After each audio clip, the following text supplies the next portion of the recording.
Hey everyone, and welcome back to the Commander Clash podcast. We're the Commander Clash crew, Richard, Seth, Krim, and I, Tomer. We all discuss Commander-related topics. And today, we are going to settle some drama that we've had in the recent past. We're going to be rating all the dual lanes that are commonly played in Commander, and we're going to rate them in an internet-friendly tier list. So over at D, we got Don't Play, which are cards that we just don't play in any of our decks. Then we got C, which is Average. These are like mediocre filler cards that we're probably not going to be running unless we have some sort of restriction that kind of pushes us towards it. And we're probably just going to be running them at most in like a 2-color deck. Then at B, we have cards that are only good in certain decks. So they're good in a small percentage of decks that might be all-stars in very specific archetypes, but they're not like all-inclusive format all-stars. And they're usually going to be very good in 2-color and 3-color decks, but most of the time they're not going to be great in like 4-color or 5-color decks. Then at A, we have really good overall cards. These are good in a large percentage of decks, not all decks, but most of them in the format that they can fit in. And also these are cards that are going to be showing up not just in 2-color decks, but also 3-color decks and perhaps even higher at 4 or 5. And then finally at S, these are the format all-star dual lands. They're basically going to fit in the vast majority of Commander decks out there. And not only are they good in 2-color decks, but they're also great in 3-color, 4-color, and even 5-color decks. So this is the best of the best, and obviously it's our highest standard in terms of a dual lands. So let's kick things off with Richard. What's the first cycle of lands we've got here? Actually, hang on 1 second. Also, Tomer, I think you mentioned we're not really taking budget into account, right? With these, we're ranking them based on power and not really docking cards because Underground Sea is $1,000 or whatever. Yeah, that's a great point. I brought it up before we hit recording, and then I forgot to mention that crucial bit. So yeah. So like, we're not going to say like, a volcanic island is bad because it's like $800, like it's still the best. But we are going to mention the budget of all these cards, and that's something to keep in consideration because not everybody is going to spend $1,000 on a single piece of cardboard. So that's something we're going to discuss as well. And also because I keep forgetting, and I always say it at the very end, if you want to see this channel grow and you want to support the podcast and all the stuff we do, you can do 2 things. First, you could like and subscribe wherever you're listening to or watching this podcast, and also if you want to support us by monetarily, you could definitely head on over to our MTG merch store, where you can buy a lot of beautiful things like the playmats on Richard's walls, the beautiful t-shirts that we have, deck sleeves, deck boxes, and so much more over at mtggoldfishmerch.com. All right, now that we got that stuff out of the way, Richard, take it away with the first cycle. All right. To no one's surprise, the best card is Alpha Beta Unlimited Duels. So these are the original dual lands, Volcanic Island, etc. There is no condition on them. They have the types, so they have Island, Mountain, and they cost somewhere from $300 to $1,000. Quad S's across the board. There's nothing to say here other than they're the best cards, and I don't know why anyone would ever argue against such. But most people don't play with them, so that's that. Unless you're lucky enough to own a vintage or legacy deck, or you proxy, most people just don't play. We don't play with these on Commander Clash usually. We don't. I will say, I have one thing that I will say. I honestly do not care about these cards when it comes to 2 or 3 color decks. Like, they just don't. They don't do enough, I think, for me to really even care about them being in or out. In 5-color decks, though, they start becoming really, really useful, but not to the point where I'm willing to spend, $1,000 on a single card. Like, you absolutely do not need them, but they definitely are still the best, and they get so much better in comparison. Like the gulf between the other ones and these are notable in like 5-color, I would say. Yeah, I mean, they're great. Yep, the OGs. They're always going to be good. All right, well, not too much to say. I mean, they are the best. Surprise. So we'll just move on to the next one. We'll get to the interesting stuff soon, but we wanted to get through all of our S's. So we're going to go from the S's, our S average, to the A's, to the B's, to the C's, and then finally to the beautiful, beautiful D's. All right. So next up, we got Seth. What's the next cycle we got? All right. Number 2 on our list, we got shock lands, which are essentially the same as the original dual lands, with the one exception being you got to pay 2 life if you'd like them to come into play untapped. They have the land types. They add 2 colors of mana. So original duels at the cost of 2 life, we all rank them S tier. And essentially, they're budget original duels. And really, the drop is not that big from original duels, especially in Commander when you have 40 life to work with compared to 60 card formats. We only got 20 life. Price is, I don't know, $10 to $20, somewhere in that range, I think. It says 15 plus on Archie. Somewhere in that range. There's a bunch of different reprintings of them now. So basically, just auto includes from everything from 2 color to 5 color. The $15 to $20 mark. That's kind of wild. That's they've like doubled since the last time I looked at them. They're like $8 or like $7, but yeah, they're really good. I think they're slowly creeping up a little bit as Commander players buy them, and it's been a minute since they were reprinted. Although we're getting more in Infinity or whatever later this year, so we'll see if that helps at all. Yes. Yeah, hopefully Infinity helps, and also whenever we're gonna go back to Ravnica, because it's we're a year or 2 away from that. It's gonna be coming. I guess one thing I wanted to mention about these dual lands that have the basic land type. This also applies to the Abbot duels. A big reason why they're so good, they're not actually that great on their own. Like, they're fine, but they're not that great on their own. The fact that you can fetch them with fetch lands that can grab certain land types makes them incredibly flexible. Like, if you have a Bloodstained Mire, they can get a swamp or a mountain. The fact that you can get a Steam Vents, which taps for blue or red, adds incredible versatility. That's like above and beyond for like 3 color decks and 4 color decks and 5 color decks, and 2 color decks not so much. But also they fuel stuff like High Tide, stuff that cares about basic land types. Just throwing it out there for people who don't know about that stuff. Just for newer players, like why this is important, right? So like Tomer said, you can fetch them with fetch lands. There's ramp, like grab 2 forests from your deck. There's lands that rely on other lands. We're going to talk about like the check lands that enter untapped if you control a mountain or an island or something like that. There are lands like Mystic Sanctuary where you need 3 islands, right, for it to activate. Or there are lands like Cabal Coffers, which require swamps. So having that type dramatically increases the power. And also being able to put a land into play untapped gives you basically a free turn. Right, you can use that land immediately the turn it comes into play versus waiting for 1 full turn cycle. So those are kind of the 2 big things we look at when we're evaluating lands. And if you notice between shock lands and the original duels, like they have all the upsides, right? So that's why they're ranked like super high. Yeah, being able to be tutored out by various effects is really, really big. And I think we'll see that throughout our list. Like, if you look at some of the lands that you think, oh, they're probably not very good, if they're ranked higher than you think they would be, it's probably because you can fetch them and Nature's Lore them and Farseek them and all those shenanigans we were just talking about. All right. We're going to move to another one that we have S's across the board. Surprise, surprise. The last one with S's across the board. Krim, what we got? All right, so we have fetch lands, which you probably have heard this term a lot throughout Magic's formats. But yes, so fetch lands originally from Onslaught, where they can tutor any type of land, like a certain type. They themselves don't add any mana, but like they can look for like a swamp or an island.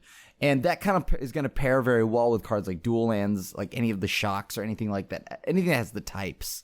And on top of that, now with Magic printing more utility lands, like let's just say Mystic Sanctuary, this is pretty sweet as you're able to just go and pull a land and on top of that maybe get a spell back from your graveyard. So all around, just very powerful card. And the only issue or difference is they're like about $5 to $35 now. Or actually, yeah, they're they're $20+.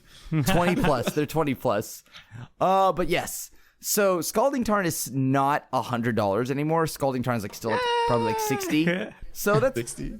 That's They actually got, pretty they progress. got recently reprinted in, what was it, Modern Horizons 2? Yeah, Yeah, Scalding Tarn's like just over 30 now, and some of the worst ones for Modern Horizons 2 are around 20, but then the ones that haven't been reprinted are more like 50 now. Those ones shot up I think it's quite a the bit. con cycle, so Yeah, those are the Meyer allied and- colored ones. Mm-hmm. Okay, Yeah, so I have a question for Fetchlands- you guys. Okay, go ahead. Sorry. So fetchlands are universally good, right? The real question is, do you play them in one color decks? No. Crim, I know Crim probably does because of hashtag deck thinning, but that is incorrect. That is wrong. We could do a whole we need to do a deck thinning tier ranking podcast so we can bash Crim's horrible deck thinning theory. But yes, no, I do not But play deck them. thinning though. Oh, On top of that, I mean, I could see a reason for it. Like, okay, so like Fabled Passage, things like this, right? I would still run a few fetch lands just because maybe you have Feel of the Dead. There are now enough like different types of lands where you can get additional triggers, and as I had mentioned, you can pull like a Mystic Sanctuary in a mono blue deck. So it's pretty useful to have a few fetch lands. Come on. I agree So- with him. I think it used to be a meme, right? Like it used to be a meme of hashtag deck thinning, but we have so much power creep that almost all colors have a reason to run a fetch land in monocolored. So with like green, you can Balagan Recovery your fetch for a land, right? You can get any of the Eldraine special lands with them. You get Feel the Dead triggers like Crim said. In white, you reanimate your lands with Savine's Reclamation, Sun Titan, and things like that. So actually, I think almost all colors have meaningful ways to use this land in the graveyard that now it's no longer a meme and that you probably should just like slot these in to your like monocolor decks. I don't have disagree. Like if you're playing decks that like have synergies, if you're playing Crucible of World or Ramanop Excavator or Renin 6 or whatever, like if you have synergies built around it, yeah, I'm definitely on board. But I think in just a generic monocolor deck, I don't think it's worth it. I mean, so I agree with Seth that it's not worth it unless you have synergies. But like all my monocolor decks have synergies around them now. Like I can't think of one that doesn't have it. What's the red synergy? So Is there a red synergy? You get a Dwarven. You're talking about Dwarven Okay, Mine? that's not Oh, worth so a 1/1 token. No, that's not Is there worth better one ones life. over?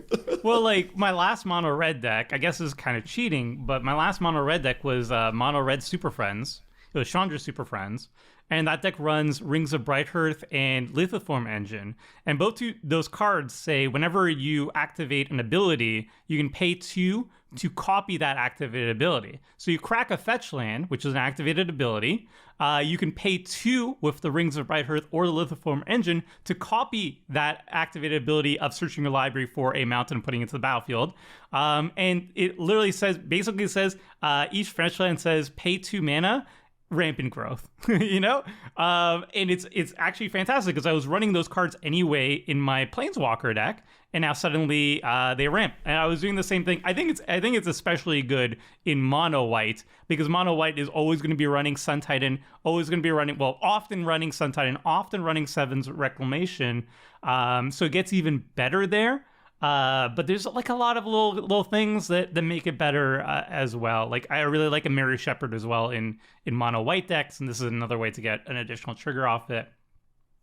But if there's none of those synergies, then am I going to be spending $20+ on a single card slot to deck thin?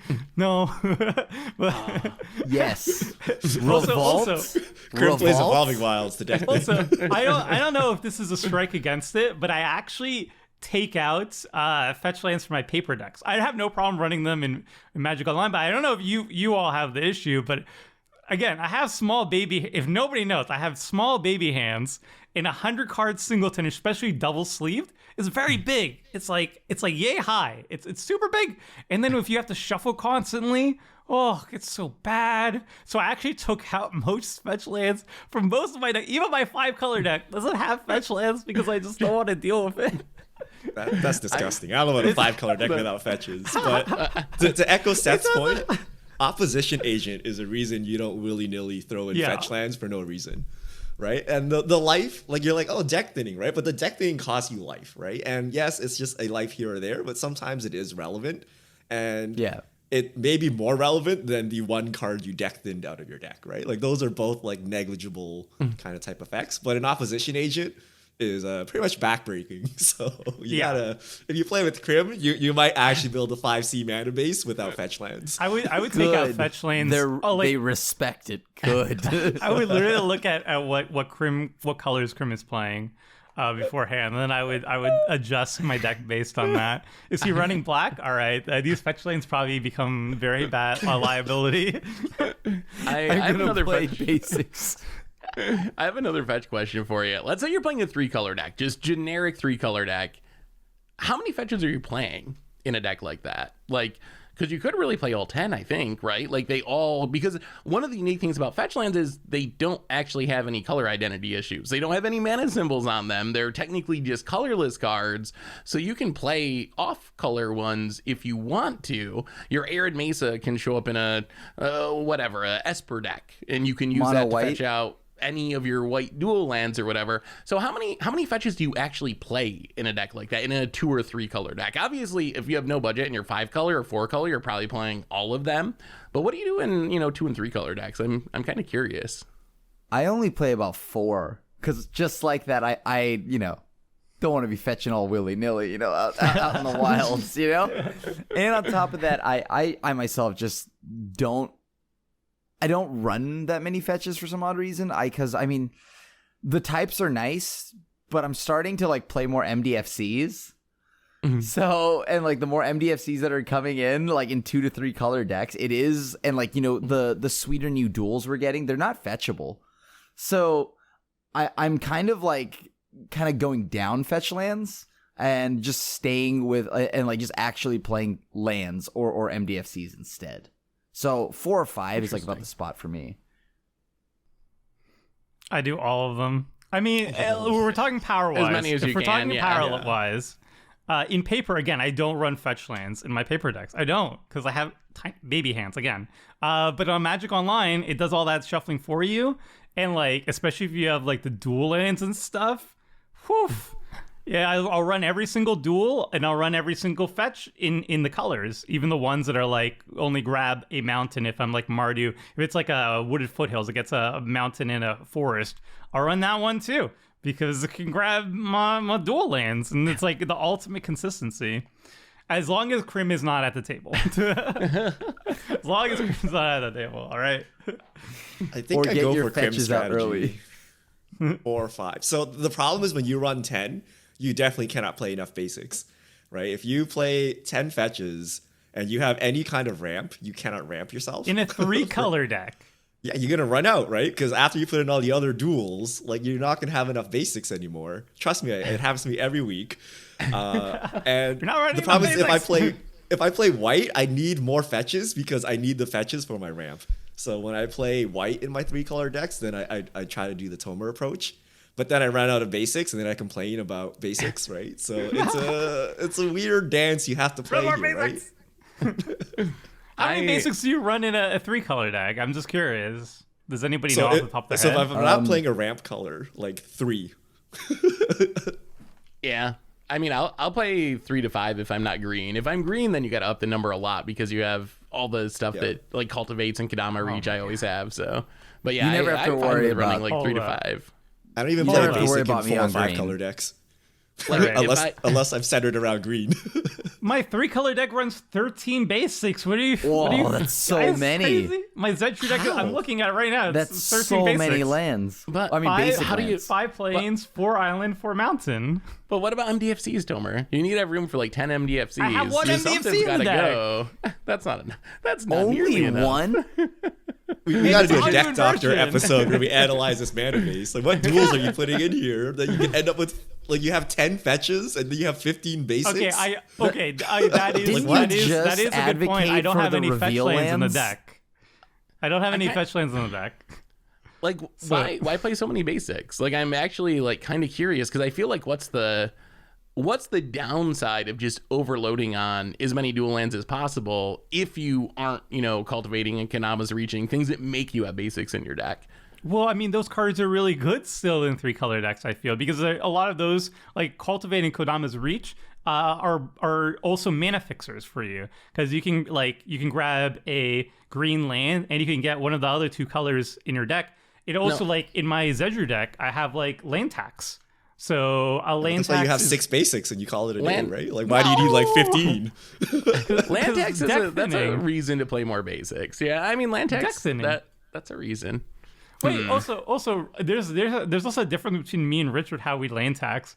Richard says no to the trigger sometimes. Sometimes he's like, I'm good. I don't have enough lands in the deck. I almost never say no. I'm like, well, this is look, okay. We meme on deck thinning, but what if I take out like 12 basics from my deck? Isn't that deck thinning? Like, Land legit, tax is not one of the memes. cases where I actually do believe in deck thinning. I actually think you don't thinning, get to you pay say. life. You're getting 3 out at a time. So You're yeah, increasing your chances. Are you playing Storm? How are you refilling your hand with 3 cards every turn and not discarding the hand size? What? That's why Reliquary Tower is S tier. Okay, I would have declined if I had Reliquary Tower out. Come on. Yeah. And then you scroll rack for the maximum value. You put all those basics back into your deck and you draw some non-lands.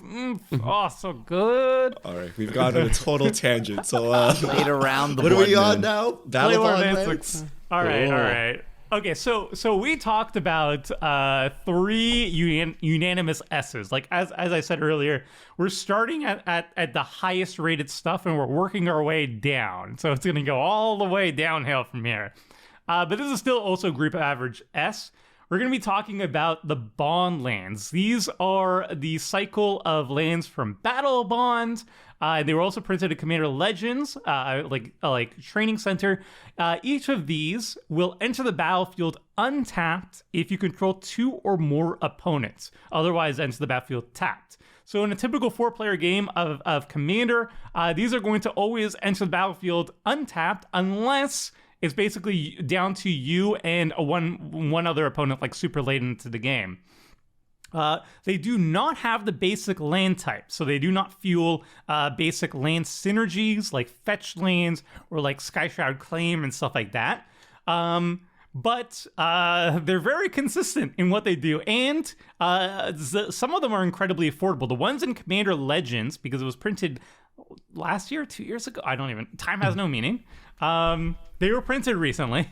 They start as low as $5, and the ones from Battle Bond, which haven't been reprinted in a while, they're about $35. So Seth and Krim mark these as S's, Richard and Krim mark these as S's. Seth and I mark these as A. What do we all think about it? They're very good. They're very good, but I will say there's like a huge drop from the first 3 groups of lands we talked about to these. Like, yes, it kind of snuck into the S tier. I feel like these are in the next group of lands, which I do play after I play my dual lands, or my fetches or shocks, whatever, are legal, original dual lands. These cards to me are very similar to the lands that they just printed in Innistrad, actually, where they're going to come into play untapped a big percentage of the time. You can't actually fetch them up. They do show up in my decks on occasion, but if you're concerned about budget, the drop from a $35 bond land to a $8 new Innistrad land is like really, really tiny in my opinion. So I play them. They're fine, but not like super exciting. Well, I mean, as I had already said, I play less fetches than I did before, and this is one of those reasons, right? Because there's just so many good lands that don't have types that I can't tutor up, and so I love this card. I think this is just pretty much an auto include in any deck that can play it, right? So if you're two plus colors, it's just you're playing it. It's such a solid. It's always untapped. Doesn't cost me any life. I can't tutor, but that's a-okay with me. So I'm here for this. I love this. I think they're basically auto includes in 2-color and 3-color decks, and they start becoming less consistent than the previous options we talked about, the fetches plus shocks or abaduls in 4 and 5. And like I run these in my 5-color decks, again, baby hands. And these are my replacements for the fetches and the duels, or some of them. And yeah, in 5-color, they're definitely okay, but they're less. They do suffer some consistency issues. But at 2 and 3-color, there's basically it's all upside. Like yeah, you don't have the basic land type, but like they're so good. They're so good. So great. I don't even see where the inconsistency issues are you in guys 5 colors. smoking. Yeah, They're like fetch them. Well, I guess I understand shocks and fetches are better, right? So you load up on 20 of those, and you still have 17 land slots.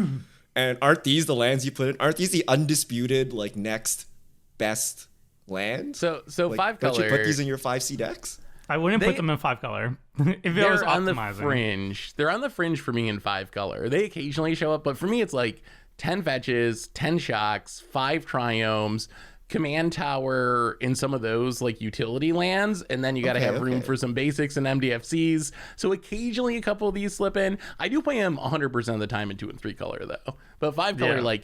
I just don't always have enough room, especially with my MDFC love eating up a few land slots.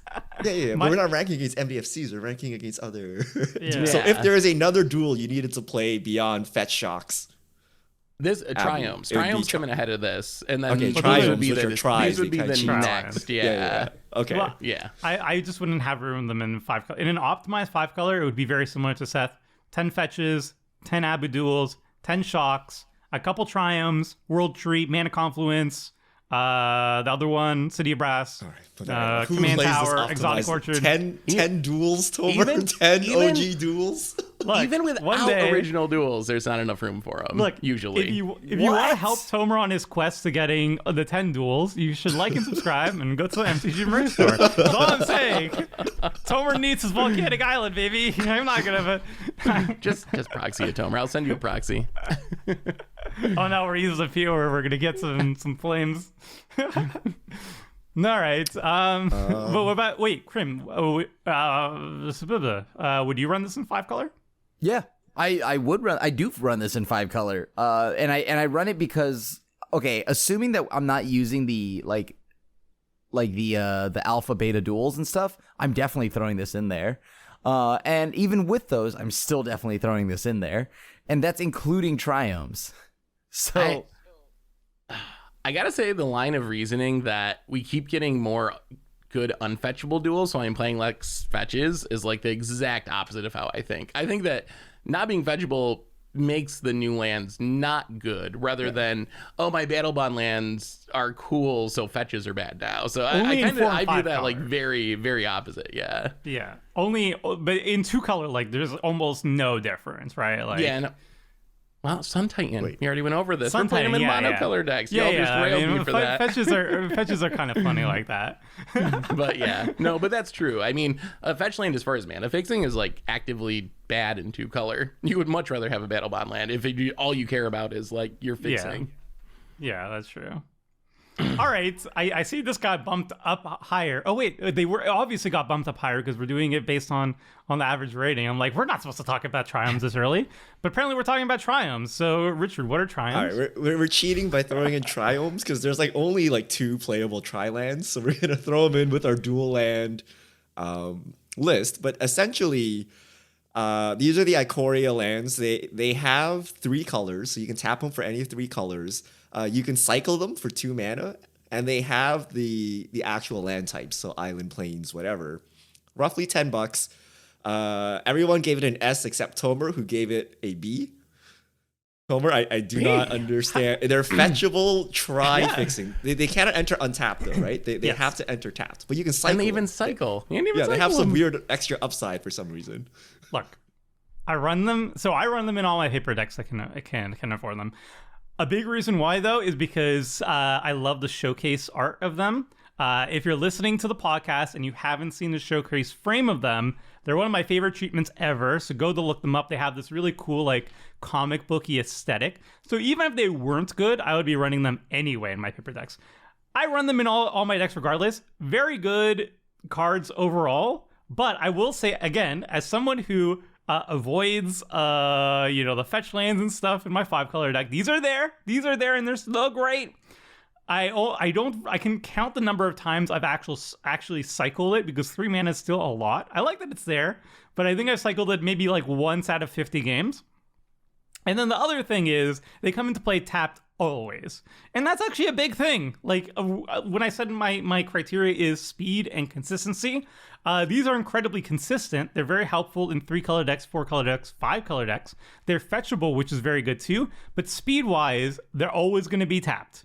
So peppering in a couple of these, like you put in even all 5 in a 5-color deck, all 5 of them out of like 38, 36 lands, they're not going to affect your speed whatsoever. Like sometimes they're going to burn you, but that's going to be so rare. You're going to have another land drop to put into play to really maximize your thing.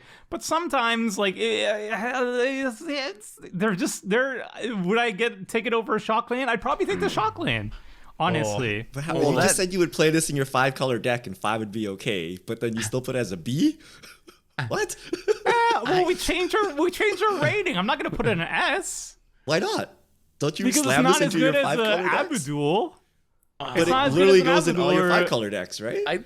Yeah, but it's not as good as those. 3 feel plus like- colors, and this is auto include. I put it as an This is A. auto include. This is actually I better, can right? get Like Pure turn 1, Freshen I'm as an fetching A. this, not an Abu Duel, I'll put it as an A. I feel can't like put it's on par with Shocks at least. Maybe not Yeah. the original duels, but it's like of that power level for But it me. comes to play tapped. Like it's If always we can tapped. play tap lands in Modern, I think we can play like tap lands in like a 4-player format, right? Like you can find a slot on your curve to fix this, right? To on turn 1 or turn 2, you can fetch it up and have perfect mana the rest of the game.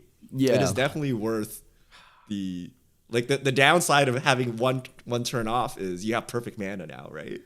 I shoved it as an A, and you convinced me as A, but like I can't in good conscience put it in the same category as an Abudul. Like that's crazy. Well, because Abu Duel is like triple S. Abu Duel should be in its own category, right?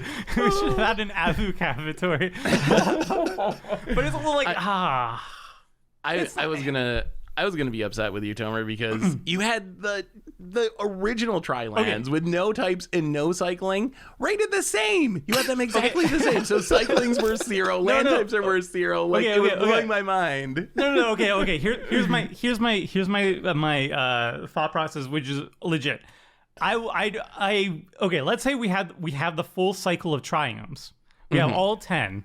I'm not gonna run all 10 in my 5-color deck. I would run out of spots. I would much rather have every single Abudul, every single shock land, every single fetch land, and then I would put in 3 Triomes, and that's it. If we had 10, I would not run all 10. I would run like 3. Yeah, but then are they A's or are they S? Okay, They're so like, call it S minus because Abu Duels are so overly powerful that I'll put them as S minus. obviously anything compared to them are like trash, right? S minus. You got me at S minus. All right. But you do put them in your 5-color decks. I do. I do, but I will only put a couple of them because I want them basically there for the turns where I can fetch and then I can put it on a tap land and I don't care about putting a tap land for that turn. This might change once we get the rest of them, but for me, I play the maximum number of Triomes that are legal in my commander deck. In 5-color, it's all 5. 3-color, 3. 4-color, however many work in my color combinations. Yep. Once there's all 10 of them, maybe I won't run all 10 in a 5-color deck. That might be excessive, but You right also now, run I every as single many as I tapped can. MDFC, and then you're like, well, I was Seth going to doesn't play a have any 2-drop, untapped but I'm gonna, he's permanently a turn behind, so what's like 5 more tap lands in the But he has deck? so much value. Yeah, but I get to And spike perfect field mana hazard base. your Sky Scanner. And once every that's 20, a 100 real. games, That was a real interaction. once every 100 games, you'll cycle it for value. Like. I gotta cheat. I know I'm up next, but I'm gonna jump way down on our list because I gotta get your opinion on the other Tri-lands. These are ranked much further down our list. So the original Tri-lands, they're Triomes. There's all 10 of them. The difference is no land types and no cycling. They make 3 colors of mana, come into play tapped. They're very free, 20 cents, 50 cents, something like that. Well, our ratings are all over the board on this one, from a couple of A's with Richard and Krim, a B from Tomer, same as Triomes, and before he changed it, and The tries are S minus. and a C from me. What do you guys think of this land cycle? Like, how often do you play these cards? I mean, so we have pretty much all the lands that all the Triomes we have now, we are the ones that we have the Tri-lands that are tapped, right? So yeah, because there's all 10 tap Tri-lands, so we have them for every 3-color combination. So yeah. if we if we discount like the Abzan one, the Rogren one, or Jeskai one, then yeah, I still play these. I could consider this an A in Grixis, right? Because like they don't have a Grixis Triome yet. I can't tutor this, but I mean, you still look. If there's one thing that is like hand in hand with Grixis, is that you always struggle with your mana colors because all the spells that you want in Grixis are always like triple red, triple black, triple blue. So really, you do need these tri-lands in like some of those decks just because of how hardcore the colors are. So yeah, having a good mana base in the non-Triome ones, even if they're unfetchable, are still worth a lot to me. So I'm jamming this in any Grixis deck, Esper deck. But if we're talking about like maybe Sultai or something like that, or Jeskai, maybe not, because we have the Triomes instead. I play them in my 3-color decks. That's what I was gonna say. Like, even when they overlap with the Triomes. If it's just 3 colors, yes. But if it's 5 color, I'm not 5 going. colors, no. Yeah, I'm not doubling up on like 2 Abzan ones. Yeah, I probably should bump it up to B, honestly, because I was going to say what Richard said. If it's exactly a 3-color deck, I play it every single time. Any other amount of colors, I play it 0% of the time. I think they're good only exactly in 3-color decks. I mean, I'll run them in 3-color decks, and I'll run them in most budget decks. Like, if it's a 5-color budget deck, and I'm not running the fetches and the Abiduls and all that nonsense, or even the Triomes. I mean, the Triomes are $10 and they're going up, right? They're going to be, they're climbing. These are like 20 cents. So they're if you have a budget concern, these are actually fantastic. And that's why I put it as a B. Like they're a staple in budget lists.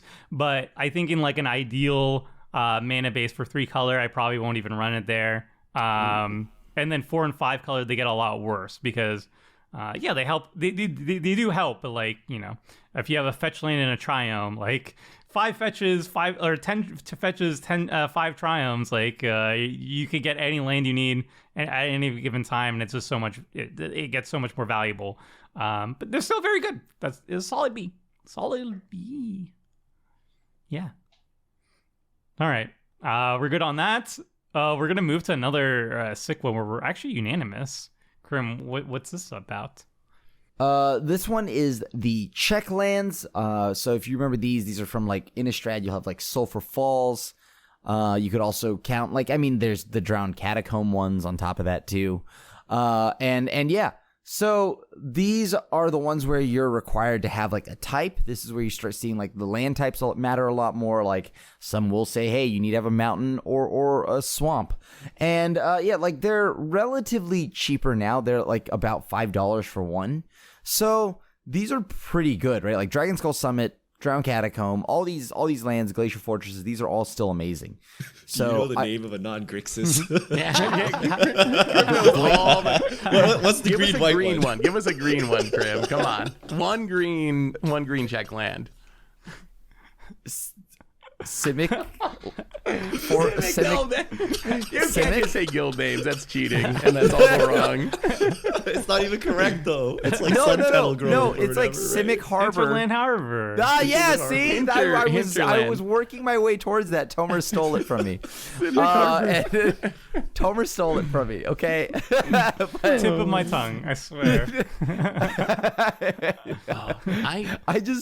I think these cards, like I personally rated this at an A. These types, even We're the all green, A's, by the way. Yeah. A's across the board. A's across the board, and for like very good reason, right? Like I'm not playing these in my 5-color because there's just so many good like either like lands that can either add like multiple colors, like let's just say Command Tower, City of Brass, even even Reflecting Pool, all of that, and then you have like all the Triomes, all the like the Tri-lands, and then you have all the duels, shocks, Battle Bond lands. So I just don't have room for these. So this is where my line is like cutting off for the 5-color decks. Yeah, these lands are really interesting. I think in general, I would rank them just behind the Battle Bond lands in terms of like the next tier of lands, because really in most decks, if you're playing shock lands, fetch lands, Triomes, all that stuff, other than turn 1, they should pretty much always come into play on tap. So that's the only real difference between a Battle Bond land and one of these. On the other hand, I think one of the most interesting parts about these lands is I think they're way worse as budget lands than you might think, because their power is tied to shock lands, fetch lands, triomes, original duels. Like having these lands, these dual lands with types. So if I'm building a budget deck, this is something I run into in Modern to some extent. Like I would rather play a lot of the other cycles that we haven't talked about yet if I can't afford to be playing fetch lands and shock lands and triomes in my deck, because if you don't have these dual lands with types, these lands get a lot worse because they're coming to play tapped a lot less often. Unless you're Tomer and you play 20 basic lands. You play 20 basic in your budget deck. Then you might be fine. So it's fine, right? This is So the even though they're downside to all cheap- these MDFC nonsense. Even though they're cheap, I think they're bad budget lands. I heavily They're disagree. also not great for budget, right? There's okay, $5 is a bit expensive for budget, right? I mean, it depends on the budget, obviously. Like, if right. your budget is like, I can't afford the $35 bond lands, like, I mean, like the original Battle Bond lands, for example, like Sea of Clouds and stuff, haven't been reprinted in many years, and it's like $35 and upwards, whereas like Training Center is like $5. So I don't know. I think in a 2-color deck, they're always going to be entering the battlefield untapped for me. 3-color decks, same thing. 4 and 5 is where it starts getting consistency issues, and they're entering the battlefield tapped too many times for me to like it. That's why it's a solid A for me. It's like I'm gonna always put this in a 2-color deck or a 3-color deck. I know, so I run enough basics. Getting worse over time. Like all the utility lands, MDFCs, like they're it used to be that these would always enter untapped, and now there's times if you're playing a 2-color deck, you're like Command Tower, Sulfur Fault, Rip, right? Absolutely or you're like not. Sulfur Fault, but I not. have a Soul Ring in hand, Rip, right? Like so they're actually getting worse over time, but they made Battle Bond lands which replace them, so like I guess it's fine, right? But these are somehow getting worse as we go on, and this used to be a staple in all my decks, and now they're kind of like one of the last lines of defense for like 2-color decks, right? I think these are still like good, but like I can see that they're climbing down, and I give it about like a few years, or maybe like 3 or 4, and I start 1 questioning year. whether maybe a year where I start questioning, do I even keep these in anymore? Because it is getting significantly lower on the power list. I mean, think about it. Prismari Campus. This is not a meme. I think that card is bad, right? But like the thing here, but those cards are starting to get like 4 mana just scry. Right, so lots of lands are slowly like climbing up. Like even the worst lands are starting to get abilities. Tapped. It does enter tapped, but even the worst lands are starting to do things now, right? So if that's the case, and with power creep just being how it is in Magic, these are going to be not enough. I think pretty soon, just because they don't do anything else. They're significantly a step down from bond lands. Like I would run bond lands in some 5-color decks if I'm baby hands, but I'm not going to run check lands. So yeah, it's an interesting observation. It is definitely getting pushed out, whereas our the top tier is probably not going to get pushed out anytime soon. All right, I have one that I'm so excited to talk about because I know at least one person absolutely hates these lands, and I love them. Oh, this is not quite to the level, but I know Seth is not the biggest fan of slow lands.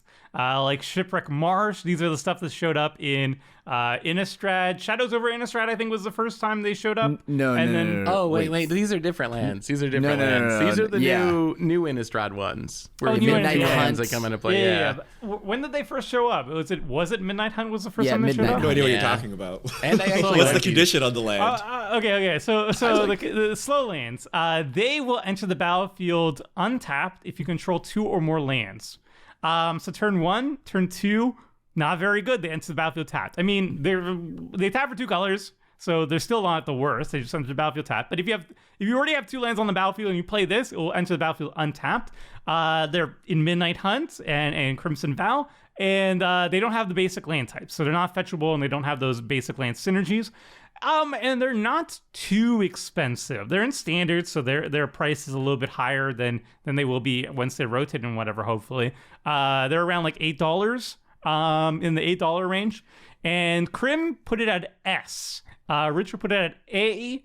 And Seth and I put it as B. The slow lands, like Shipwreck Marsh. That's So I actually, these aren't the lands that I hate. Those are Okay. different ones that we'll probably get to in the I got future. I got a little bit confused. These ones though, I like them. They're a little more expensive than I'd like. I was hoping these were going to be like $2 or $3, and I think it would be like one of the best budget cycles. Maybe they get there eventually once they get out of standard. At $8, I think they're fine. I think they rank behind the Battle Bond lands. I still rank them behind the check lands that we just talked about. So they're, I don't know. They don't show up in my decks very often just because we have so many other options. 2-color decks, I have room for them. Outside of that, they really don't show up in my decks at all. Now that they're bad, we just have so many other options. But Yeah. I think these lands are just amazing. These are like godsend. Like I would say they're more like S-. Like they're just barely spilling into some of like my more like 4, like 5-color decks. Just because I think though you can't tutor these lands, oftentimes these are just going to be untapped. I find that like if I don't have like, I mean, you should have a 3-hand, like you should probably keeping a 3-lander hand in the opener anyways, right? At least. So, I mean, if you sequence it right, oftentimes this will just come into play untapped. And I feel like I would rather have this than the fast lands.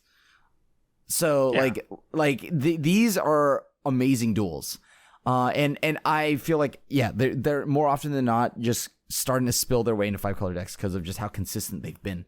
So I'm a huge fan of these lands. I think these are like legitimately some of the best lands they printed right after Battle Bond lands for Commander. Better Like, than if you- obviously Sulfur Falls. Yeah. Like if you have like 2 of these in your deck, 2 out of your 36 or 38 lands, what are the odds that they're going to be one of the first 2 lands you put on the battlefield?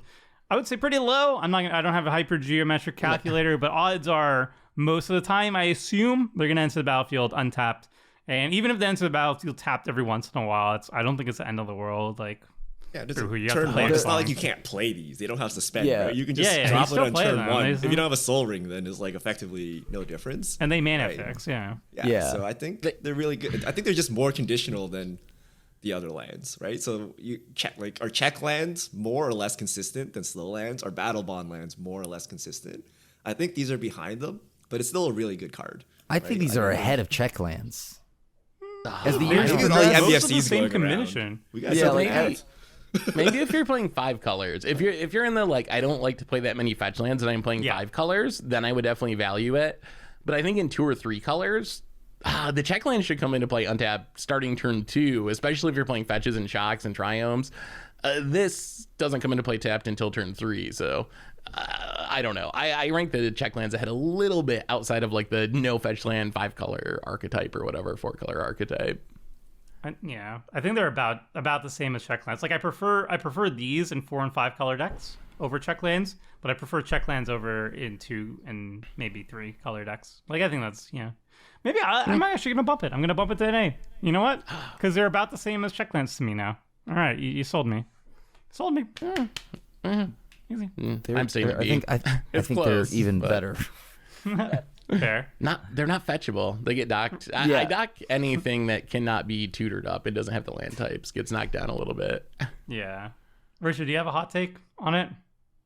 I think they're good. Okay. I think they're fine. It's just there's better lands, but like when you're playing a 2 or 3 color deck, you go down the list, right? Because the way it works is if you think fetch lands are good, right? You play like literally 10 of them in a 5-color deck, but by the time you get to a 3-color deck, you only run like 4 or something, right? So you have to put in these other lands, and that's where kind of all these A's start coming in, right? Like, I can only run so many triomes, and then I start running these things, right? So yeah, I think it's a good card. All right, moving on to one of my favorite cycle lanes. Not power wise, I just think they're very neat. Seth, what's the next cycle we got?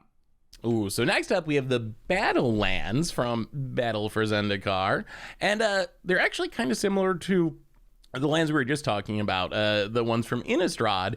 They only come into play untapped if you control 2 or more basic lands, so a little bit more restricted. However, the upside is they actually have the land types. So they each have 2 of the basic land types, making them fetchable and all of those shenanigans. They're also really cheap, like 50 cents cheap, I think, like some of the cheapest rare dual lands we have. A's across the board except for B from Richard. I like these lands quite a bit. One of the things I notice when I'm building my decks is, like I said before, I put really high value on fetchability because of all the synergies for basic land types, the Farseeks, the literal fetch lands. So these lands show up in a lot of my decks just because there's not that many lands that come into play untapped a reasonable amount of time and have the basic land types. So these kind of fall into the like not quite as good as shock lands, but I need more targets for all my fetching synergies and basic land type synergies. So they show up in a lot of decks just for that reason. Yeah. 2-color decks, I'm playing this. 3-color decks, I'm playing this because of the fetchability. I don't know if I'm bumping it into a 4-color deck though, or anything like that. So I have this sitting at about an A just because anything 4+ colors, I just don't want this. I feel like there's just so much better. And the basic problem becomes an issue. Yeah. I think sometimes if you get 4 or 5 colors, like unless you're Tomer and can find a room for 15 basics no matter what you're playing. Like for me, I have like 3 basics. I'm like, these are never going to come into play untapped. Yeah. So there's just tap lands that have the dual colors. Which Yeah, is... I'd rather play the game lands, the cheaty lands that give me a life. Ooh. Like those would be better, I think. So these are like the premier budget cycle for me. I don't know. How Yeah. much is the price? 50 cents. Yeah, they're pretty cheap. They get reprinted very often. Like I think in a lot of Commander precons, they show up in. I think it's just the precons that just keep on printing these. They need to out. finish this cycle. They do, absolutely. I totally agree. You guys ranked this shockingly high. So I ranked this as a B because I ranked any land, including that they just straight up enter tapped with the fetchable types at B. Like there is a purpose for them, right? But if you fetch it on your first 2 turns, it's entering tapped, right? And by your 3rd turn, you had to get the god hand of like double basic to get it untapped, right? And if you're fetching it like 4+ turns later, did the dual type matter to you at this point? Like, did you really need to fix the mana? So to me, this thing always just enters tapped, and that is enough for a B, right? But I don't think it's really that playable, right? You just when you need the color fixing, it doesn't give it to you, or maybe you do because you somehow played like 4 basics and then you actually need this to fix your colors. But it seems very inconsistent to me, right? Like on turn 2, you can't fetch this, right? You gotta wait till you get 2 basics. And I don't run 15 basics like Tomer. I can't pull this off. I think this is a it's definitely a card that I have a bias towards it because budget bases usually have a lot more basics in my builds, and I also really value the dual basic land type. Like Seth said, there's basically no other dual basic land type cards out there that can enter untapped. And I feel like in my builds, 15 basics in a 3-color deck, they're gonna come into play untapped a reasonable amount of time, and that's super good for me. But yeah, I think they get a lot worse in 4 and 5-color decks for sure. But like 2 and 3, these are super solid, and the fact that like they're 50 cents is great. So I put them in the same spot as a slow land or a check land for me personally. I think they also go up in value if you have ways to tutor out basic lands, like a Cultivate, Kadama's Reach. Those cards, make sure you turn these on pretty consistently. Green decks, yeah. All right, we'll move on to bicycle lands, I think. Krim? I think Yep. it's Krim? Yep. So bicycle lands are from Amonkhet. They're the ones that you pretty much get to cycle it for 2, but it's always tapped, but it does have the types. So it's like Irrigated Farmland, and Canyon Slough, those ones. Those are the ones that are going to be giving you the types, which is nice. So I have this rated as a B, and then Richard has it as a B, and then Seth's got it at an A, and Tomer's got it at a B also. I unfortunately rank this a little bit lower than Battlelands just because of the fact that it is always tapped. There is no situation where it isn't tapped. So is the upside is the ability to cycle worth it? Probably not. This is just pretty much exclusively going into 2-color decks for me, 2 and 3-color decks and this is just for the type. and that's it. Cycling, yes. Cycling, that's cool. It works there. But in 3 colors, I'm not playing this. 3 colors, I have so many other lands now. And a lot of them aren't even tapped. And I'll give up cycling for that. Cool. For me, they show up in, I have the highest rating. For me, they show up for the same reason I was just talking about. The last cycle, they have the types, which for me means pretty much every 2-color deck, most 3-color decks, and then 4 or 5 color is where it gets a little bit sketchy. But I put really, really high value on being able to fetch them up and have land type synergies. And there's just not a lot of options. Like after this, you're going down to I don't know, the snow duels, I guess, and that's basically it. There's just not that many dual lands with land types in Magic, period. So they find their way into my deck a reasonable amount. The cycling's like a bonus, I guess, but really I'm playing them because I can fetch them up or Farseek them up or whatever. Not ever being able to enter the battlefield untapped knocks it a little bit lower than the battle lands for me. Like I like the cycling aspect of it.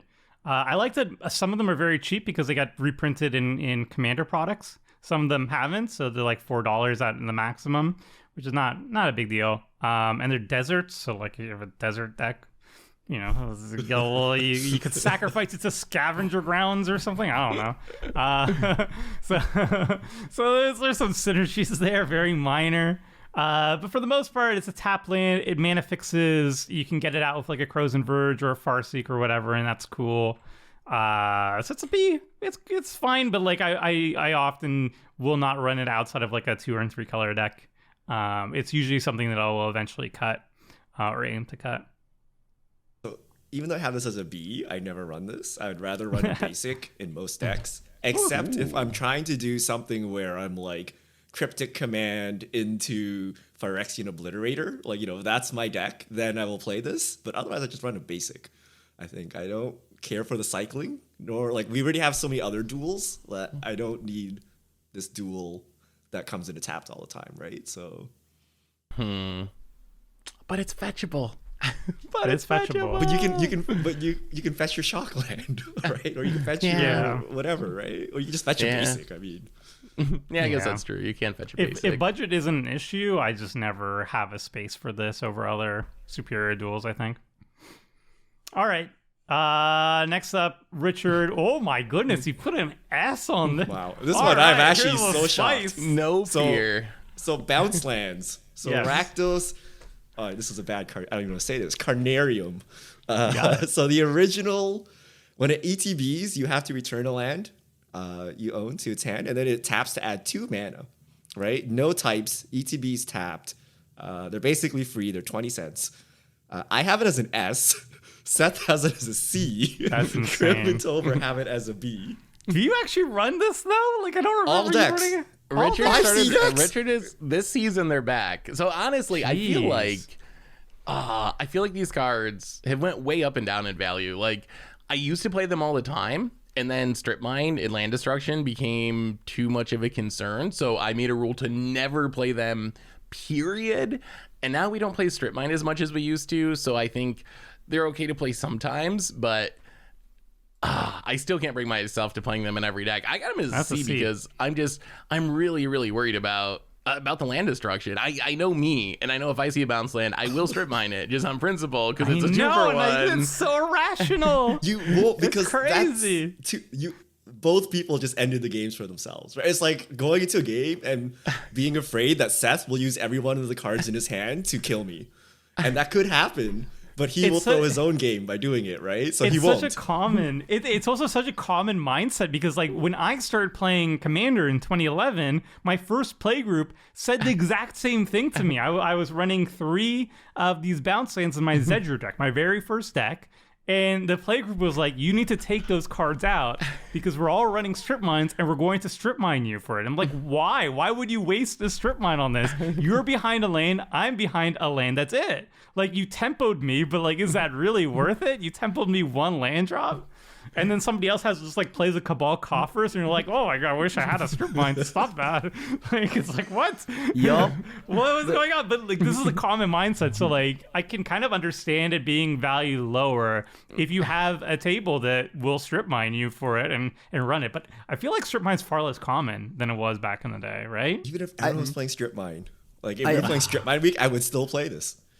Really? Yeah, like you guys are just suiciding yourselves, right? Like you're not going to do it. So you're not saying that I wouldn't do it, but you wouldn't care if I did do it. You still think it'd be worth it? Because I think I prove on Commander Clash that I would do it. I've done this. So the 5% of the time, times. I lose the game, right? 5% of the time, I lose the game. The other 95%, I win because I played a guild gate, which basically draws a card. Right? Yeah. This is a guild gate that draws a card. It lets me pick up MDFCs. Yeah, right? It's so that's the main there's so thing. much advantage here that yes, once in a while you get blown out, just like Chaos Warp, like wrecks your face once in a while, right? But it's like really good, and you should not do it. Like if you're a good player, you would not strip mine someone's bounce land, right? You would do it for troll purposes, but you would end your game too, right? And then you would learn not to do that. So I think it's a safe card. I don't think it's that risky of a card to be playing. I mean, drawing a card is big. Like the inherent card advantage is like a huge upside. I just know that I would actually do it. I something only I like learned. it because you can bounce like an MDFC or something like that. Mystic That's Sanctuary, get Mystic that back, Sanctuary. do it For again. sure. Yep. Field yep. of Dead triggers, more landfall, right? You can do right. so With much with Thespian it. stage. It There has are a lot of synergies. synergy Reset potential. Urza Saga for some reason, right? It does enter the battlefield tapped, and there are some situations where like you don't want to play it as your land drop, and it kind of sucks. Like let's say like you play like you have two lands in your hand.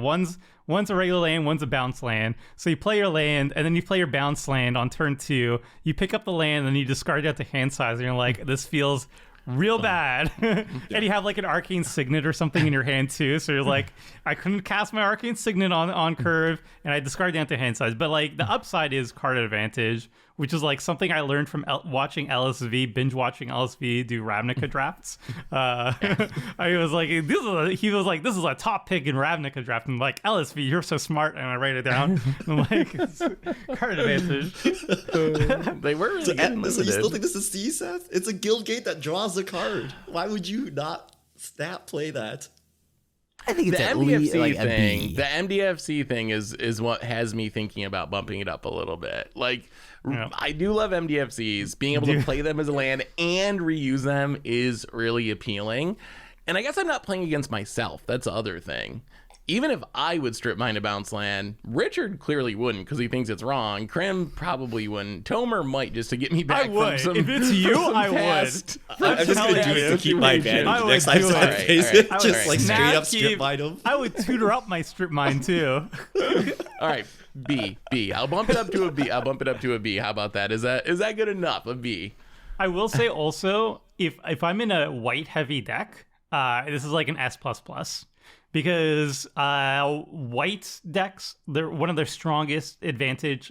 Their most common powerhouse cards are these land catch-up mechanics. So Knight of the White Orchid, Loyal Warhound, Land Tax, all this stuff, Cartographer's Hawk, all those good cards are some of the best ramp cards in Hawk white and good decks. card in the same sentence. Thank you. No, I mean, well, there's good ones and there's cartographers. I was just naming examples. So yeah, like all of those become more consistent when you have the bounce lands. So basically, any white heavy deck that I run is going to be running like every single bounce land I can. Honestly, like that's where I'm at in terms of the stuff. And even like mono white decks, like Guildless Commons, I'm running Guildless Commons. It's a colorless. It doesn't tap for mana or anything, but it's a colorless bounce land, and it's in all my mono white decks for all of time because I really like it. It's neat. So yeah, that's a little tech for people as well. Comments? Okay. Guildless Commons in all That's my mono going white decks. I really swear deep. it's not a meme. I swear it's not a meme. Okay. I think it Richard might be in all your white Richard can decks back me and up be a here. meme, but You can back me up here. Come on, Guildless Commons. wait, no, do you play that, Richard? You've never Well, I played don't a know what the Guildless card is. Commons, What's have the you? card? Okay, It's Richard does not It's play a it. bounce land, but it taps for one in. It taps Oh for yeah, I two definitely generics. play that. Oh yeah. So I play Karoo, man. Well, Karoo's an untapped land, so it's even bigger. It's an even bigger thing. This is how you ramp in mono white. planes. This is how you Yeah. ramp in mono white, right? I'm not as far as Kuru.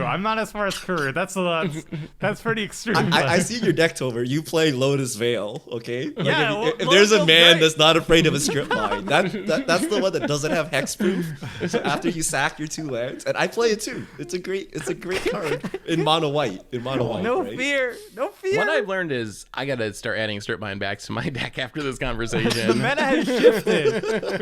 We went from strip mines in every deck to Vesuva and Thespian Stage in every deck. I'm just saying, you gotta adapt to the meta. All right, moving on. I don't know who it was. Oh, it's me. Hello. We got a relatively newcomer to the dual land cycles. This came out last year. It's the Snow Duels. So all of these are 2 basic land types, which is a rarity amongst the dual lands. So it's really cool. Means they're fetchable and they have all those synergies.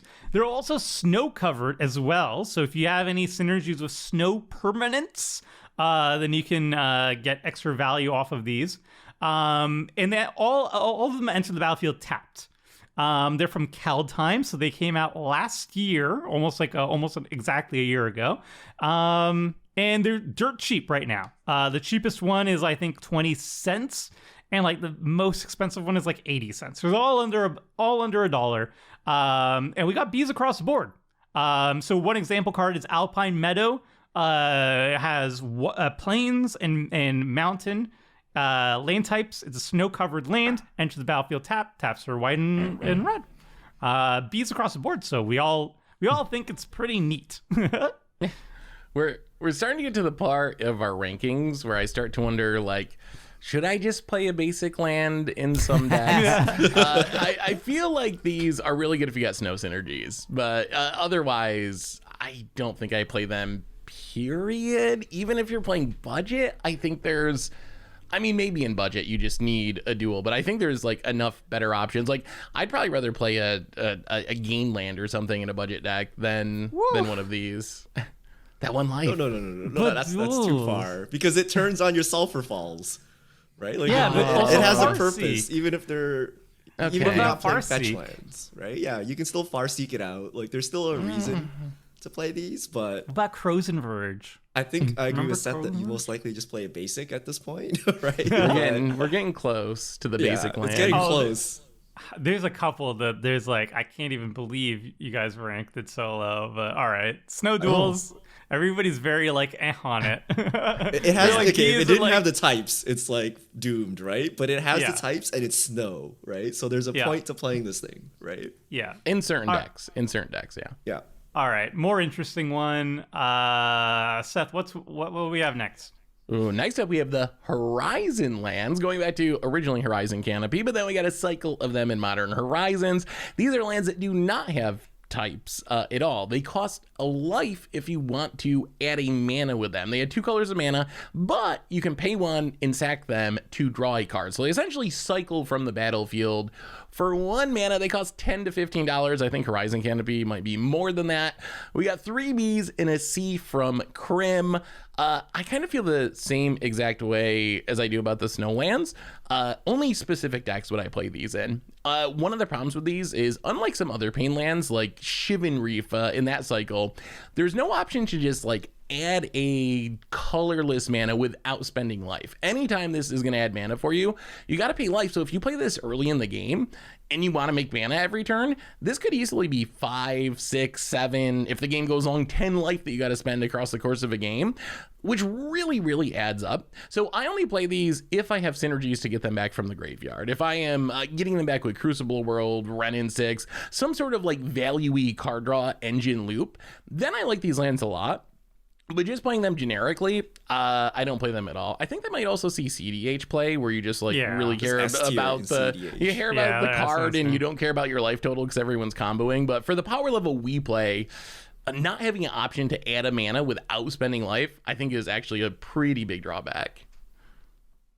I'm surprised I don't see an A in here. So these are untapped duels, right? So we don't have that many untapped duels. They actually, you can sack it to draw a card. I thought Seth would for sure bite on that, right? And the problem is you pay life, right? And if a game goes like 5, 6 turns, maybe you pay 5 life.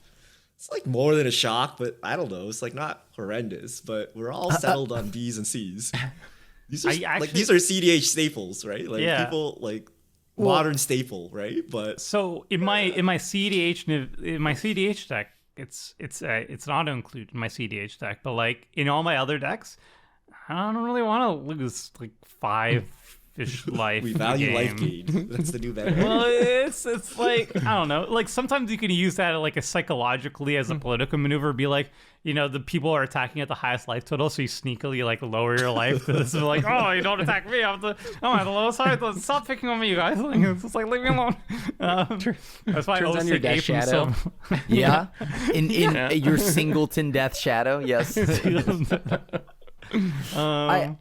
I don't know. I can't justify taking that much damage for this in a normal game. In CDH, yes, this totally makes sense. Where I don't need more than first off like 2 to 3 lands, and I just can go ahead and crack this as a card draw, right? Like that's totally fine. In normal casual commander, I feel like this is actually going to add up pretty quick. Like Like it's not fetchable. Like it's not. we have too many good dual lands now for in like at least casual meta, where these are just not even on the list. Like and I would maybe pick like the Shivan Reefs and stuff like that, just a hair over this because at least they have that colorless option. Oh, speaking of Shivan Reefs, I think they might be next on our list. Krim, tell us about this mysterious Shivan Reef cycle. Well, it's the Painlands. They're Shivan Reefs, Llanowar Wastes. Oh, it's a green one. That's a green one. Virtual We're high on the five. board. We're on the board. Llanowar Wastes, I guess, was like what, from Apocalypse or something? And I think these were Apocalypse lands for a while. But yeah, they deal 1 damage to add a color mana, or you can just tap it for a colorless. These aren't expensive at all. They're like under $1. They're about $1. And yeah, like I don't know.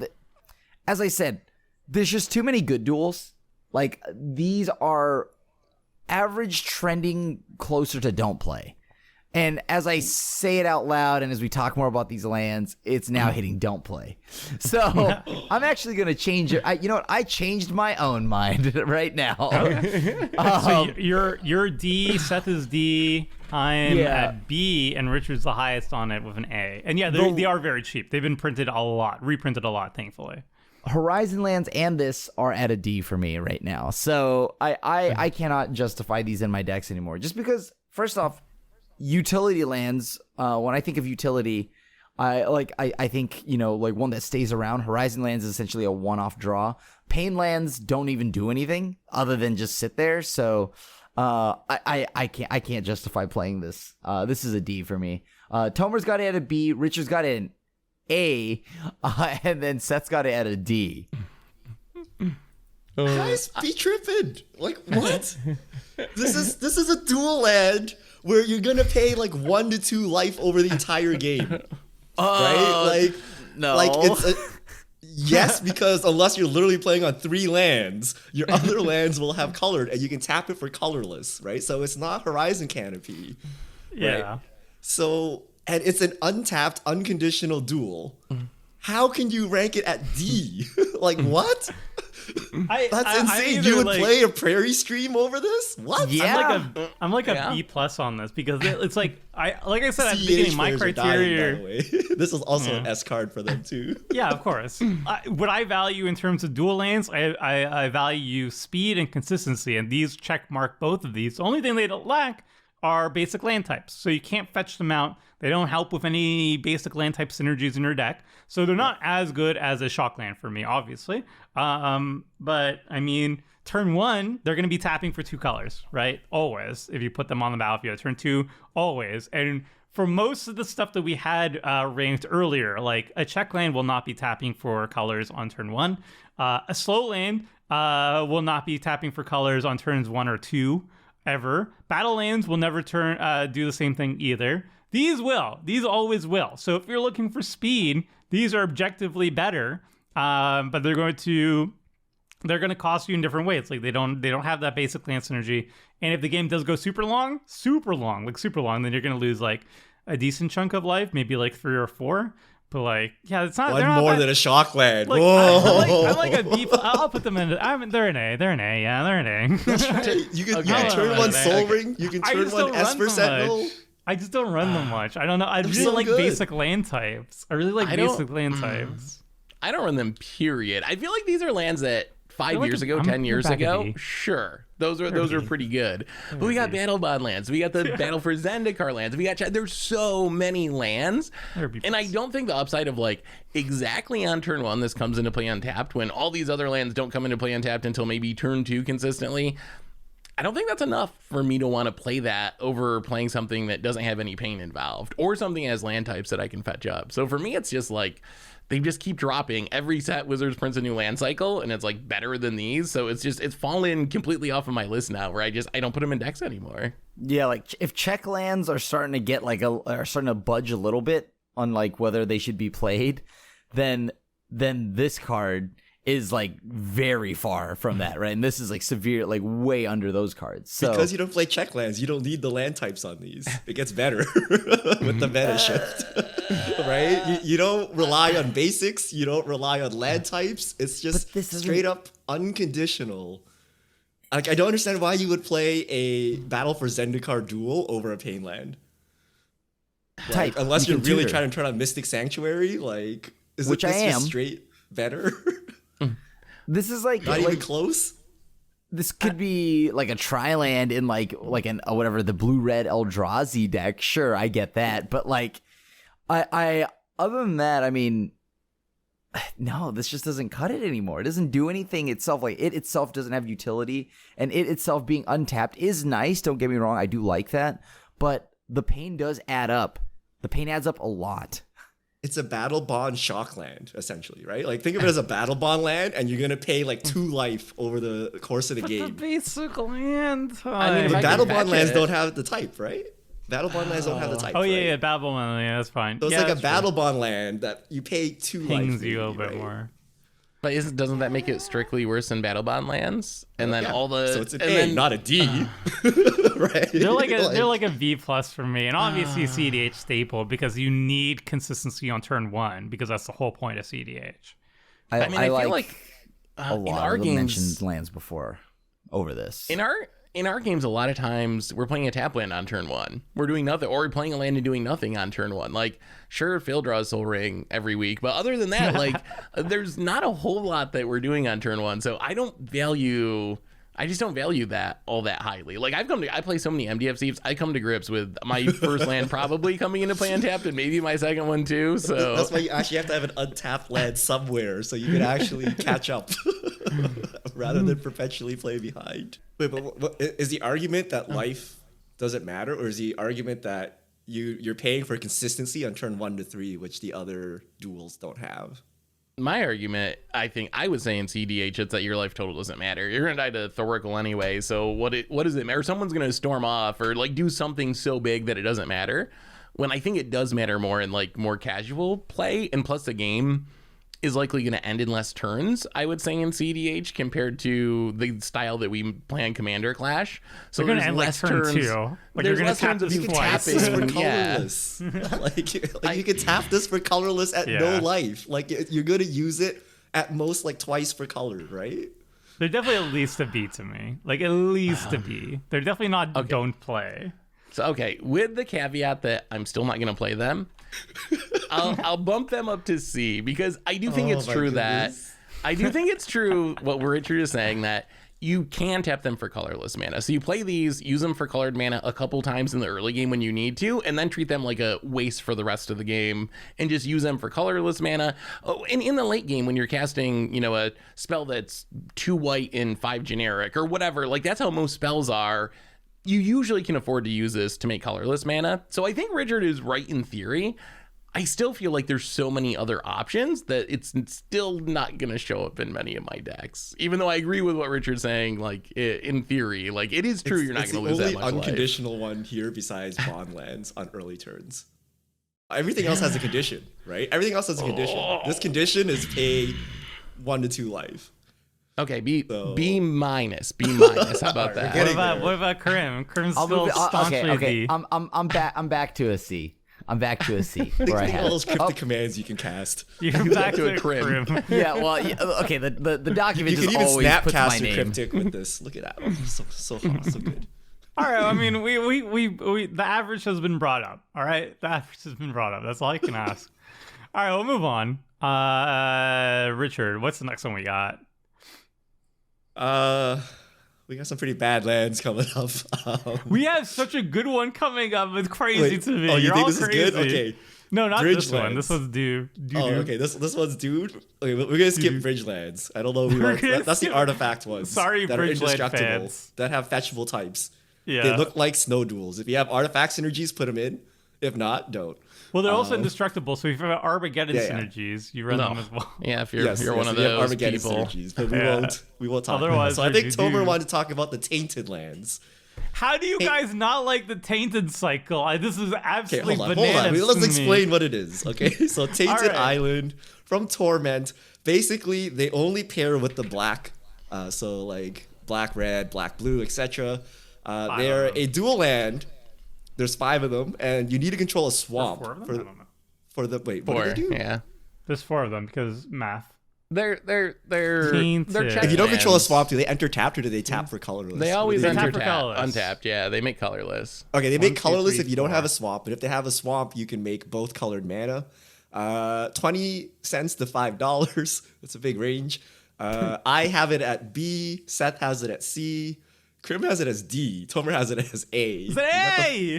Full spectrum here.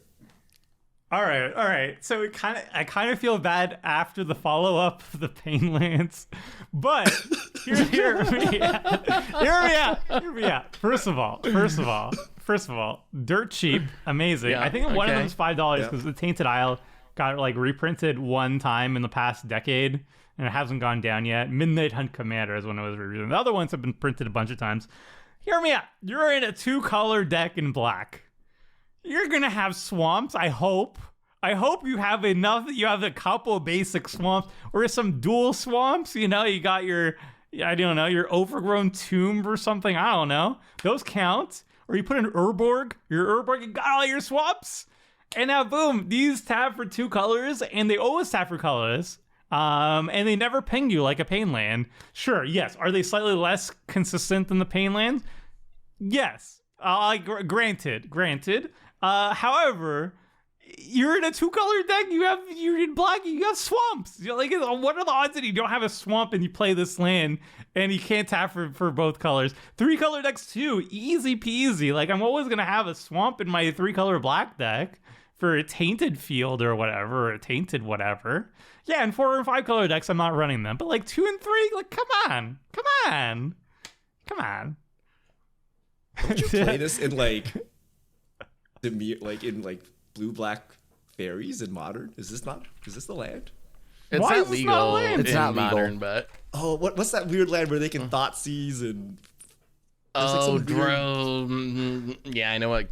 Okay, never mind. Oh, so I yeah. gave it an A. Krim gave it. Richard gave it a B. Seth gave it a C. Krim gave it a D. A D. This is a black card, Krim. That's like Grixis adjacent. You know. This, I mean, yes, it does have like tainted isles. Tainted and- Isle and Tainted Peak. Yeah, it has like that cycle, right? But there's just so many better lands now that don't care if I have a swamp specifically. So like that is a big deal, right? I mean, when you have like these sweet new lands like the Midnight Hunt lands, the slow lands, right? Then you have all like the check lands, and you start adding more of this, and then you start playing MDFCs all the time. You really don't have a swamp unless you have the shock, right? And like it's like shocks and like maybe like Sunken Hollow, right? But What about an Urborg? if I have Urborg, sure, but otherwise this sits there and does nothing, right? It adds a colorless. I can't.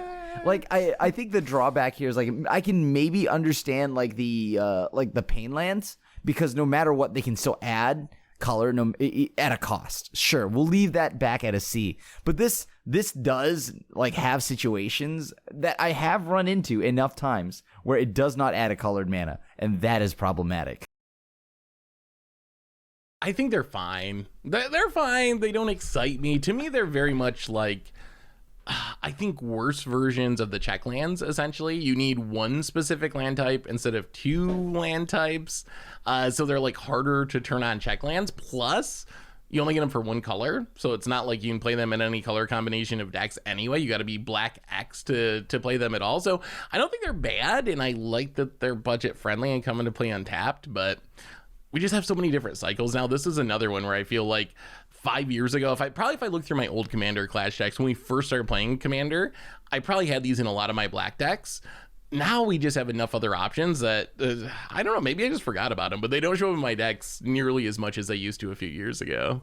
I used to play them. They phased out, right? Like they have just been power crept out. So at a point, they were really good.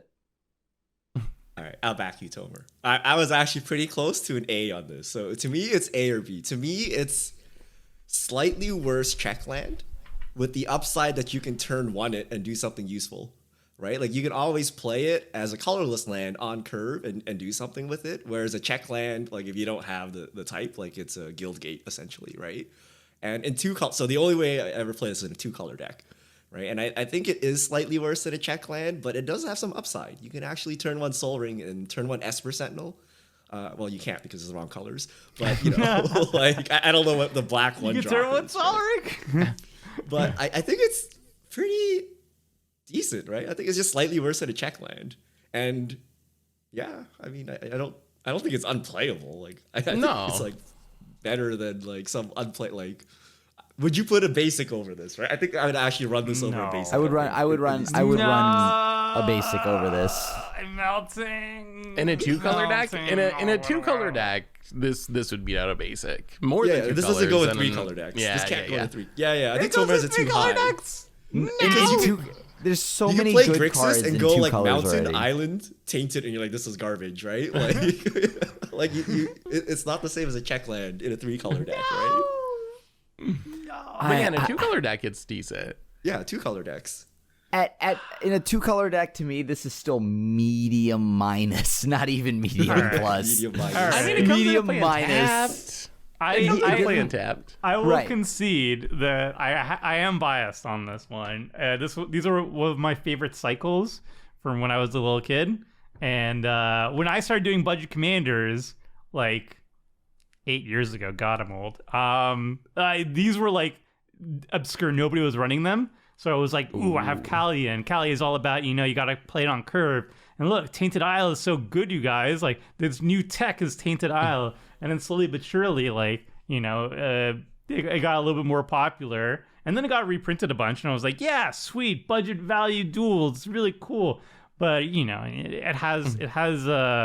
it has gone lower in terms of power creep and everything. And are they better than Painlands? No, I'm gonna put it as a B. I'll put it as a B. Now I feel I have to bad. put it down to a C. Oh my God. Because I read the next one. Okay, let's go to the next card. 'Cause it's actually kind of interesting, right? All right. Whose turn is it to read off? I The think Shadow- it is. Well, hold on. You just read that, right, Tomer? Oh, wait. I think it was Richard. I just was read Richard. that. So Seth. Okay, so It's Seth. next we have Shadowmoor Filter Lands. These are from, well, it says Eventide, but I assume Shadowmoor also. Shadowmoor but and they- Eventide, yeah. Shadowmoor and Eventide. So these are lands that make a generic mana, or you can pay 1 and tap them and add 2 mana of any color combination of the 2 colors, essentially. So if you got the blue-black one, you can pay 1, tap it, and make black, blue, or blue-black, correct? Ooh, just one correction is you have to pay colored mana associated to the 2 colors. So if it's like a green blue filter, you have to pay green or blue to filter.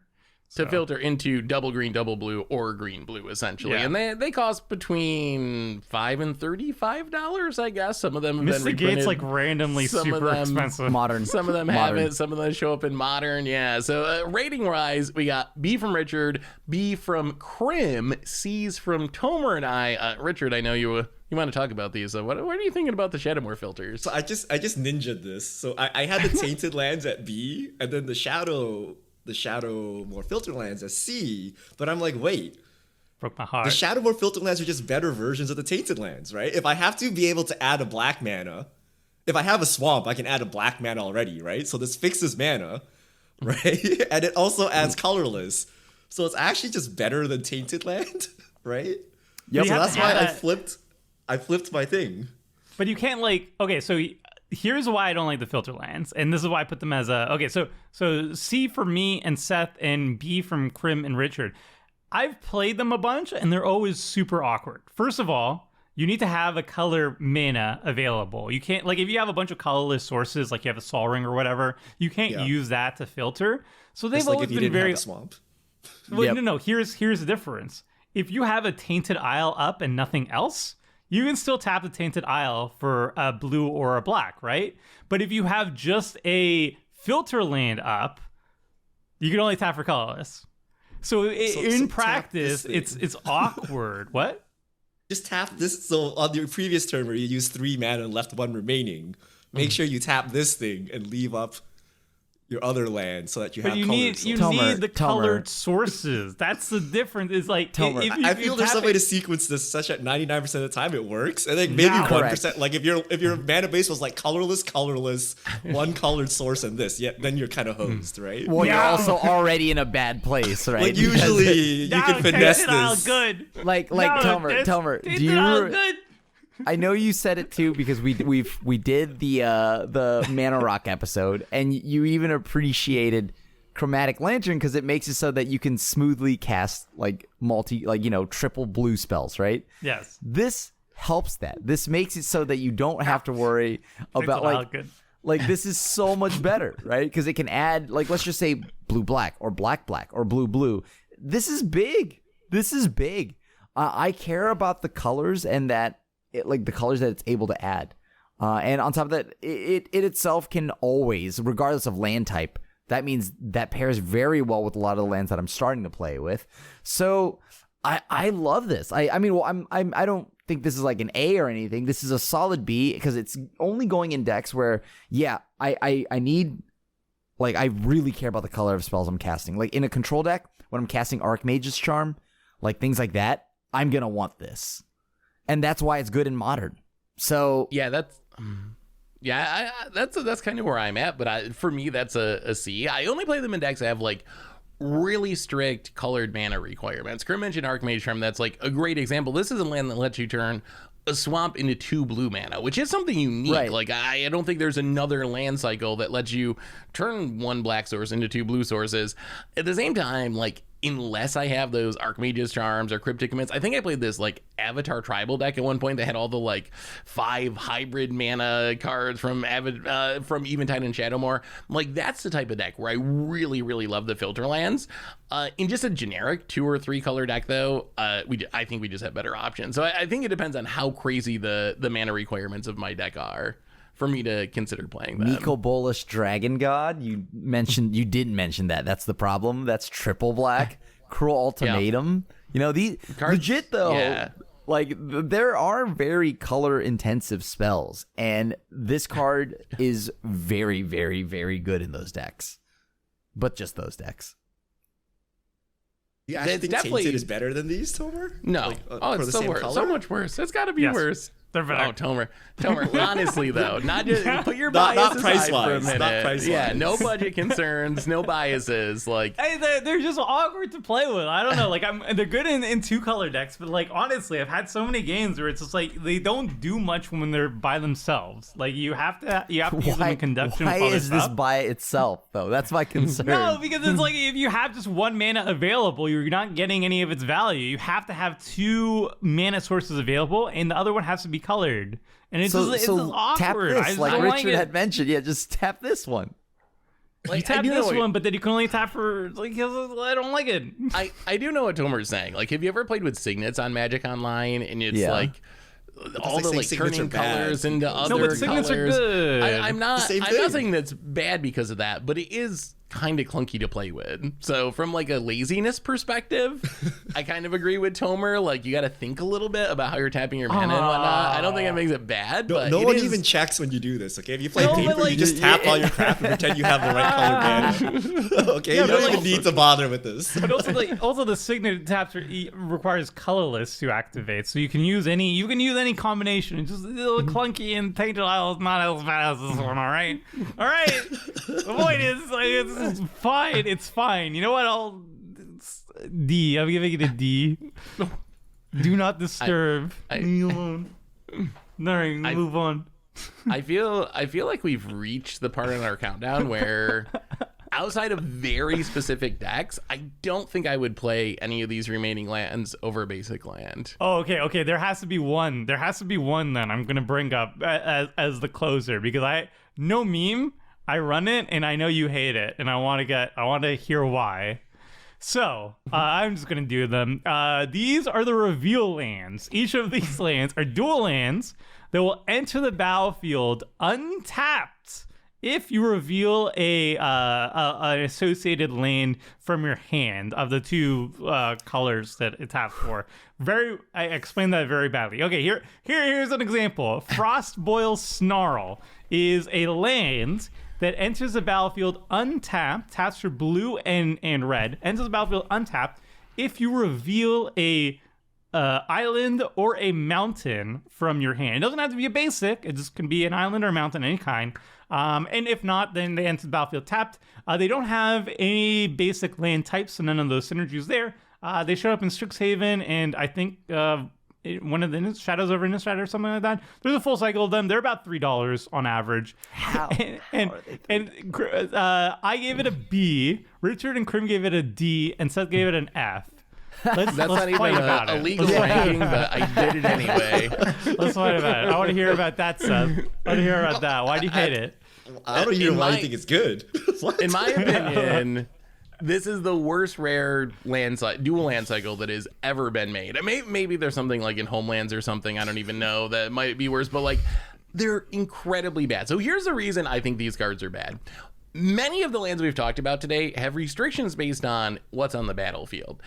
If you have, the right land types on the battlefield, it comes into play tapped. If you have 2 or more lands on the battlefield, it comes into play tapped. Guess what I want to do when I play Magic? I want to play my lands every turn because I want to cast my spells. You know what I don't want to do is hold on to my lands so I can make this horrible card come into play untapped. My experience with this card is it comes into play untapped like 50% of the time or something. It's okay like on turn 1 in some decks and you got the right hand, but my experience is I'm waiting to draw my 4th land so I can wrath the board because things are going poorly, and this is the card that comes off the top, and I regret it not being a literal game land. At least the game land has some amount of upside, so I don't like the restriction of having to have the right cards in hand.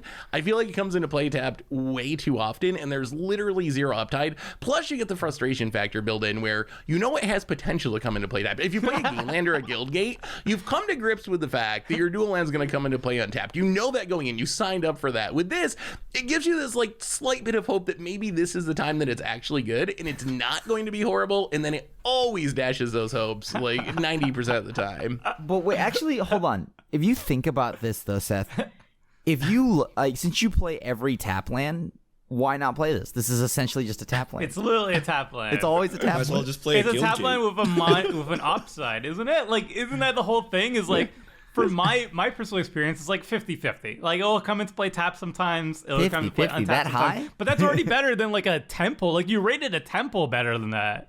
Like, Temple's always tap, but it does something. It actually does something. But it's to be honest with you, tap. I would choose the temple over this. But it's never going to let you curve out the way you want to. Like, it's Neither scrying is every this. single This time. isn't going to you either. ranked It's a going to fast deceive land. you into thinking that it could. Yeah, it's Below a C. this. I want to meme on Seth a little bit. It's a C, but I want to get him a little bit upset. That's not like, even a C.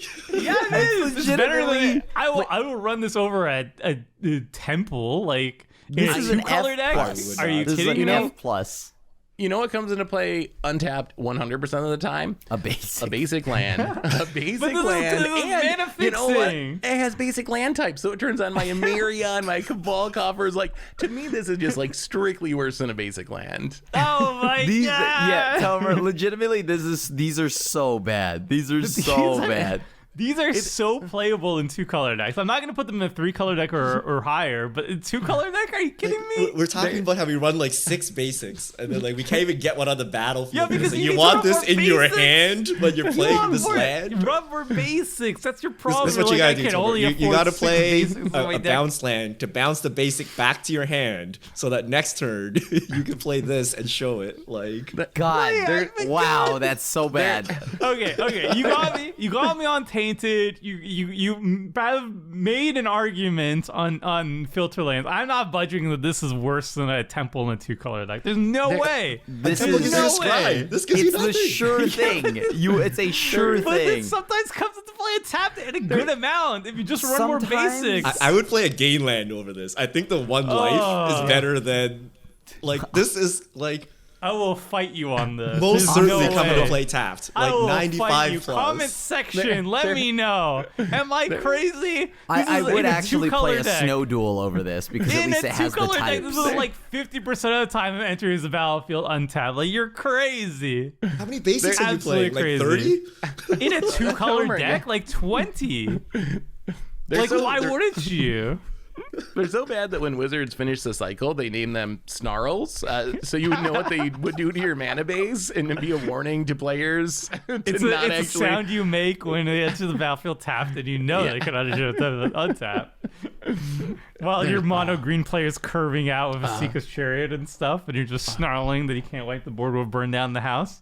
God, these I feel think so this bad is an when F. you top deck them. Not This not is only an is it F. bad, it makes the rest of your deck bad because you gotta run all these basics. You can't even run MDFCs. Like it, Oh like my god! not only is a bad card, it makes the rest of your Thank deck you. bad. it's Thank all you. wrong. Right? This is like beyond You're D. all I think we need a wrong. new F. Like it You're wrong, somehow and you ruins should the whole feel deck. bad. F You're for wrong Frost and you should Boil feel bad. Snarl. So wait, can I win anyone else over to F on these? You got really me. I bad. think F. I think I'm it's at F. I F+. think you can't even run MDFCs with this, right? It somehow made it No. worse. I legit want to know from the comments section, what do you feel about Snarl specifically in a two-color deck? And they're You're all $3. wrong. Oh my goodness! You're you all gotta pay how are money for they this. so- yeah. Crazy. This is like the Absolute cards you give you for bananas. free when you show up at F&M. They're like, have some snarls. You're like, oh, cool. Well, they're like $3. I'll give it to my little you know? brother, It's- you know? I like to play with them. I would not pay more than 25 cents for this. Oh my god. can't Over believe Gainland. Are they You foil could pay me standard? $10 and I would say no. Yeah, okay, you rate the guild gates higher than this. This is as far as we got. Guildgate We're not talking Guild about Gate Guild has Gate's Vase's End. And, Yeah, and we're I not also Vase's End. and it doesn't dash your hopes. Like the psychological aspect is just not so You know better. exactly All what You're right. you're playing getting more with Guild basics Gates. because of this, making your deck worse. When you should be loading up on Thespian Stage and Vesuvas and MDFCs and stuff like that. God. All right. Well, let us know in the comment section below. That's as far as we're getting today, folks. Nothing's gonna top that debate. Genuinely curious what everybody's thoughts are. You need to put a poll Anywho. up on Frost Boil Snarl. Brasso Snarl runs is this? a A+ in two-color decks, I swear. All right, that's it for our show, everybody. We've rambled on far long enough. Again, if you want to support the show, like and subscribe. Share with your friends, buy our merch, all that good stuff. And until next time, friends, see ya.